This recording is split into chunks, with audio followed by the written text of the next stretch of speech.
Hi there, this is Stephanie from Fork and Knife Teacher, and I'm going to talk to you today about my pasta unit that I've got here for you to look at. So this pasta unit starts with the notes. So it goes through how like the ingredients in pasta, and then like how you make it if you're making the dough yourself.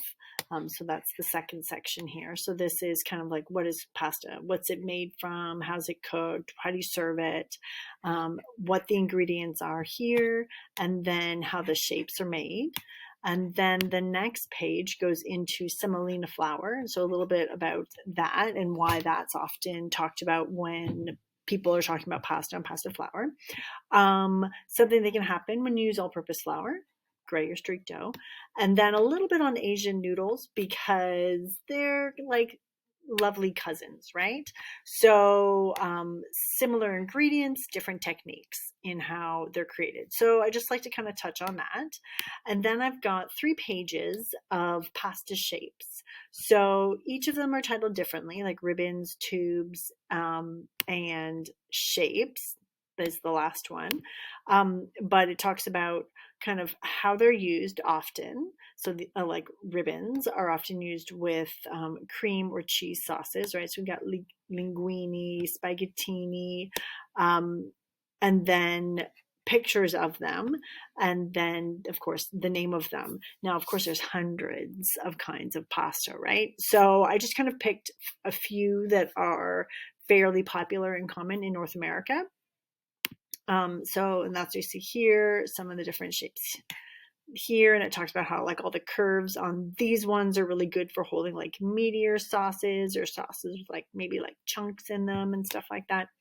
And then this is kind of like a little visual and written out instructions on how to make pasta dough, and some pictures to go along with it. And then this is a little bit about pasta sauces. So what's a ragu? What kind of ingredients are in it? A vegetable sauce, a cream sauce, a garlic sauce, and of course one that's just like almost like raw vegetables, right? Or just garnishes and stuff like that. Some pictures to help guide them through. I always love pictures for my early finishers. They also seem to be the ones carrying pencil, crayons, or markers with them, and they can, start coloring in and working on that. But I also have a worksheet here. Now, this worksheet is the one with the QR code, so you can self-check.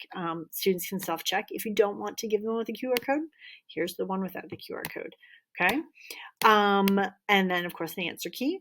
I have some activities here. I have a word search and, the word search here for, oh my gosh, what do I use that for? For like spelling, because they have to go look it over and over and over again until they find it, right? Need, K-N-E-A-D. Look for it, K-N-E-A-D, right? I love it. And then, of course, there's a test here as well. Same thing, QR code if you want them to self-check afterwards. And if not, I have the answer key right there.